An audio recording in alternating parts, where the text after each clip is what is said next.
Researchers have found a way to use the CRISPR gene editing technique to engineer cancer cells that will hunt and destroy other types of cancer cells. With this new method, patients' own cancer cells are reverse engineered to treat cancer. The method can be used for treating primary, recurrent, and metastatic cancers. Cancer cells are known to move from the main site of the tumor and spread to other parts of the body through a process called metastasis. After spreading, they eventually return back to their tumor of origin. Scientists were able to take advantage of this mechanism and engineer the cells to kill their own kind when they returned back to the original site. Instead of making the cells killer double agents, this new method could also be used to turn the cells into pack mules that carry medicine back to tumor sites that are difficult to reach. The researchers developed and tested two techniques to engineer cancer cells.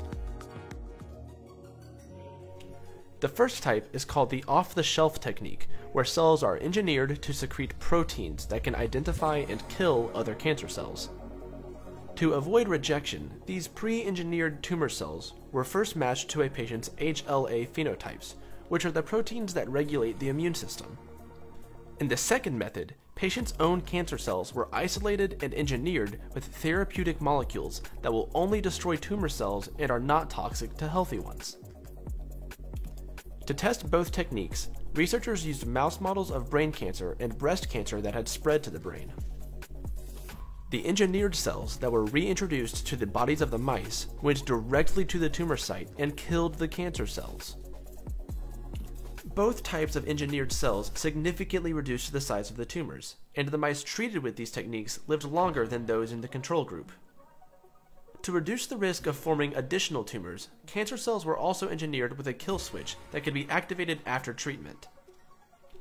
This kill switch destroys engineered cells once they have successfully attacked the other tumor cells. PET imaging showed that this kill switch worked effectively to eliminate the cells.